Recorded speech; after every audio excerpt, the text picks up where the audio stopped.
Tapi ternyata kita itu bukan sebatas alhamdulillah, gue bersyukur.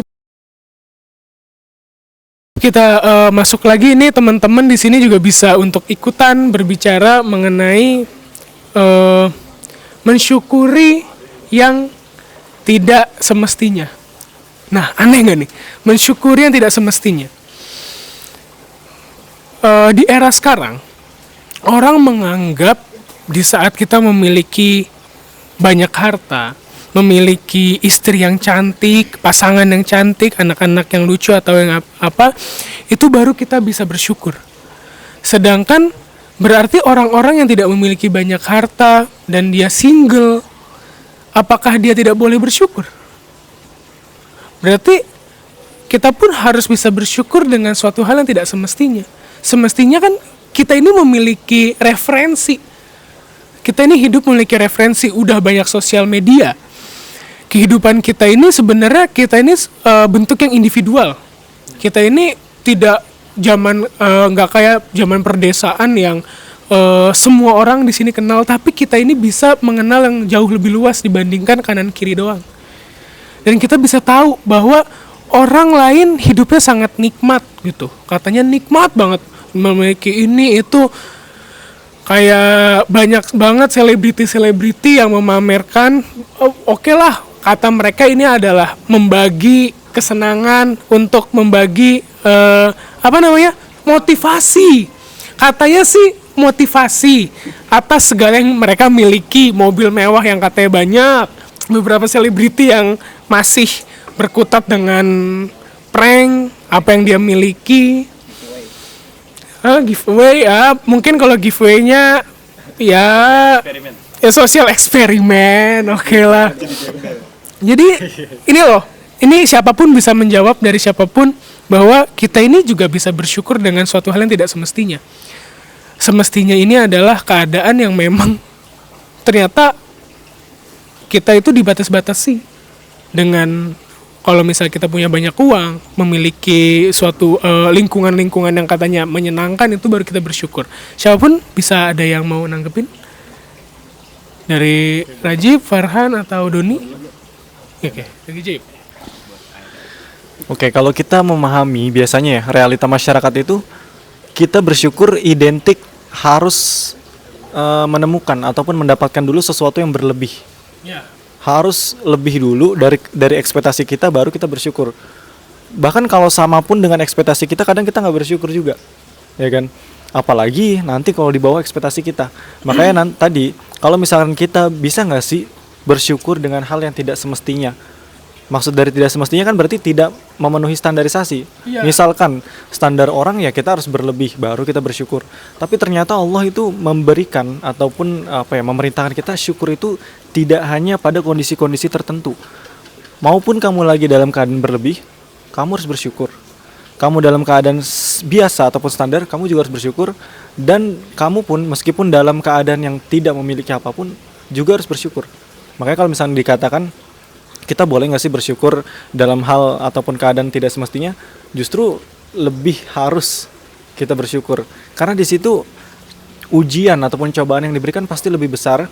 Ketika kita bersyukur, maka apa ataupun ganjaran yang akan diberikan kepada kita tuh lebih besar. Dan justru kita nih harusnya kadang tuh bersyukur juga. Ketika kita diberikan ya kesederhanaan, itu sebenarnya ujian ke kita tuh secara realita memang mungkin berat karena kita nggak bisa beli ini, nggak bisa beli itu. Tapi kalau misalnya kita hakikat lebih dalam lagi, justru orang-orang yang memiliki kelebihan harta itu lebih berbahaya. Ujiannya itu lebih bukan main-main gitu. Karena selain kamu harus mensyukuri apa yang kamu miliki, kamu juga harus bisa menggunakan hal itu. Kita lihat salah satu contoh yang disebutkan dalam Al-Quran, misalkan Qorun. Qorun itu waduh, udah bukan main. Jadi kayak ada suatu riwayat ya, kayak kunci kerajaannya aja itu bisa digotong berapa orang, dan itu dari emas. Baru kunci kerajaannya. Tapi ternyata apa realitanya? Dia dihukum sama Allah. Karena itu tadi kufur nikmat dia. Dia mengkufuri ataupun tidak mensyukuri nikmat yang Allah berikan kepada dia. Dia merasa ini segala punyaku gitu. Tapi memang secara realita dalam kehidupan kita nih diperbolehkan kok kalau misalnya kita ya merasa bahwa ini punya kita gitu. Karena ketika kita merasa bahwa hal itu milik kita, kita akan menjaga dengan setulusnya. Iya nggak sih? Ketika kita punya barang nih, misalnya nih barang satu, ini barang dua, yang ini punya gua, ini punya Farhan misalkan, pasti yang bakal gua jaga yang mana? Pasti punya gua bakal lebih jaga dia, bakal lebih syukuri dia. Jadi ini juga memang harus sinkron. Jadi kita harus kita ini menyadari bahwa ya memang segala hal ini bisa juga milik kita. Misalnya kayak handphone, baju ataupun lain sebagainya. Tapi lebih dalam lagi, kita harus sinkronkan bahwa ya memang ini titipan, semua itu titipan gitu. Kenapa sih Allah itu memberikan penjelasan bahwa segala ini itu titipan? Karena Allah itu nggak mau kita bersedih. Karena kita nih kadang kalau misalkan ditinggal orang tua, ya ditinggal istri, itu sedihnya kan luar biasa gitu kan. Tapi kita sekali lagi kita harus menyadari bahwa segala hal itu titipan.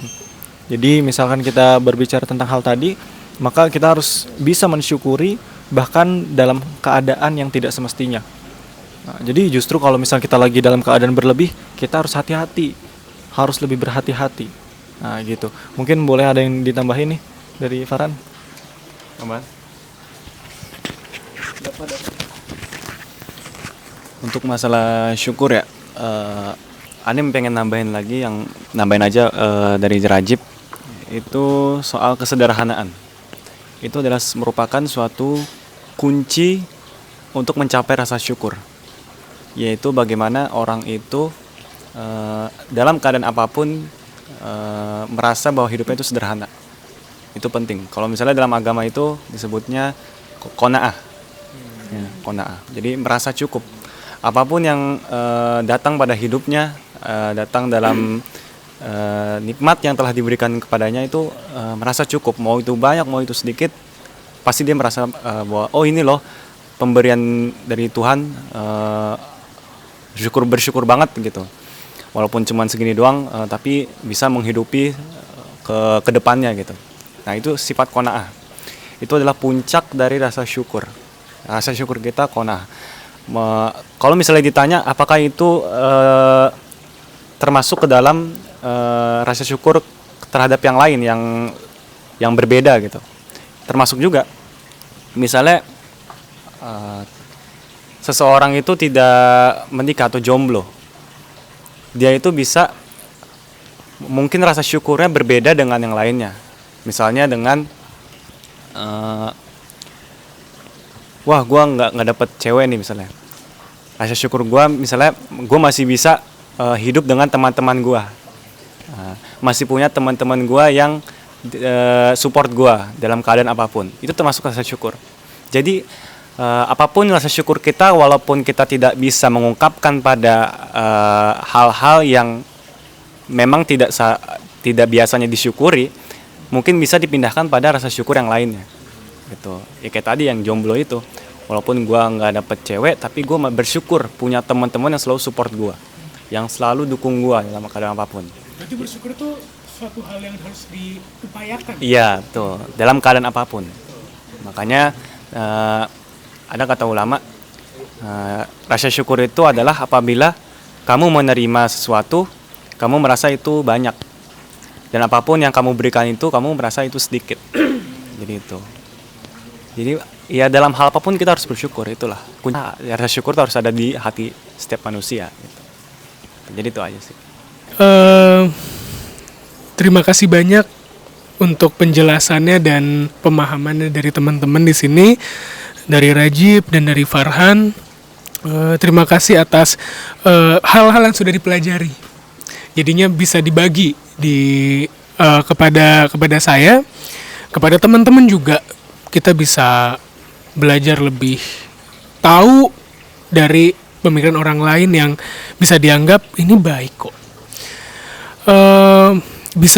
Gue mungkin di sini hanya untuk mengulang dan sedikit menambahkan untuk menutup perbincangan kita di hari ini, bukbel terakhir kita, bahwa syukur itu adalah suatu hal yang perlu diupayakan.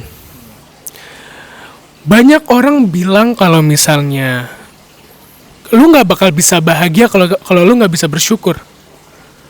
Tapi Makanya semua orang tuh tidak pernah bahagia, karena semua orang juga nggak tahu syukur tuh kayak gimana.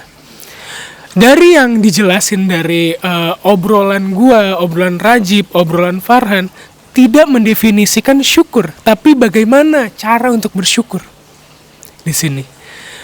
Ternyata memang syukur ini suatu bentuk hasil dari di saat kita sudah merasa sederhana. Di saat kita sudah merasa puas dari apa yang kita miliki. Sudah merasa cukup. Jadinya gue pernah membaca buku, tahu ini kan ya, sempat ngetren 2018 atau 2019 mengenai gaya hidup minimalis. Minimalism. Ini sempat dilulukan oleh banyak influencer. Gue pengen jadi minimalism. Ternyata nggak usah ngomongin minimalism orang Jepang lah. Orang Jawa pun sudah dari awal sudah minimalism dengan cara sederhana. Udah. Dia sederhana. Orang-orang abdi dalam yang mungkin kalau misalnya ada teman-teman orang Jawa yang dengar, bisa untuk, kalau misalnya gue salah bisa dibenerin dalam komen.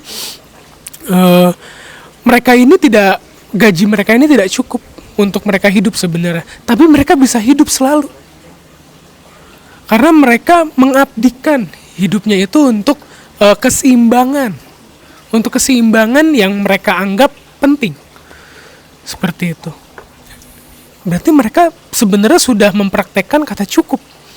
Sudah mempraktekkan kata sederhana itu. Yang akhirnya mereka hidup sederhana.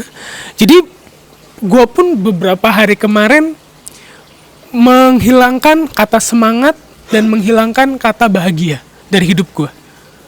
Karena sampai kapanpun kita tidak pernah mencapai semangat dan tidak pernah mencapai kata bahagia. Kalau misalnya kita ini tidak pernah merasa sederhana dan merasa cukup. Dan di saat kita semangat itu paling cuman bumbu. Di saat kita pengen melakukan suatu hal, itu bumbu untuk kita melakukan suatu hal. Tapi yang penting bukan semangat. Yang penting kita mau untuk biasa aja ngelakuin itu. Setiap harinya dan terus-terus setiap hari kita lakukan. Dan akhirnya kita bisa bersyukur atas segalanya ini. Jadi sebenarnya bukan kunci bahagia itu adalah bukannya syukur. Tapi bersyukur itu suatu hal yang sebenarnya masih sangat abstrak dan bisa disusun dari kata cukup, bisa disusun dari kata sederhana, bisa disusun dengan kata apa lagi. Dari teman-teman mungkin ada tambahan selain cukup dan sederhana untuk bersyukur. Memahami dengan apa yang ada, memahami dengan jelas apa fungsi dari apa yang kita miliki. Terkadang kita tidak paham mengenai fungsi dari apa yang kita miliki sampai akhirnya kita nggak bisa untuk cukup. Kayak uang 5.000 sebenarnya fungsinya tuh banyak dibandingkan lu hanya beli rokok 3 batang. Yang kayak gitu. Punya uang 5.000 beli rokok 3 batang, kita kenyang apa enggak? Sedangkan kalau kita punya uang 5.000, kita beli gorengan 5 dan kita punya nasi sisa kemarin, itu sudah sangat cukup. Oh, oke, ini nggak AdSense, kita nggak AdSense. Jadi ada request gorengannya diganti balok, tapi orang baloknya berarti hari ini nggak dibayar ya. Sebenarnya kita bagaimana kita memahami cukup sederhana dan memahami. Mungkin ini hanya dari gue, mungkin dari teman-teman nanti yang dengar atau dari teman-teman abis ini kita sholat, abis itu kita bisa berbincang lagi kalau misalnya ada waktu. Bukbel memang diakhiri hari ini karena pekan depan kita udah nggak ada bukbel, dan seterusnya semoga kita akan rutin untuk berdiskusi hal-hal baik seperti ini. Banyak banget hal-hal yang bisa kita kompromikan untuk diri kita bisa menjalani hidup lebih baik. Segitu aja dari gua. Terima kasih untuk teman-teman yang datang di sini dan terima kasih untuk teman-teman yang bisa untuk menonton video ini, konten ini. Semoga teman-teman di sini tidak berpatokan dengan kesyukuran yang semestinya. Ternyata memang bersyukur itu suatu hal yang harus dipaksakan. Gitu aja. Akhir kata, terima kasih dan wassalamualaikum warahmatullahi wabarakatuh. Waalaikumsalam.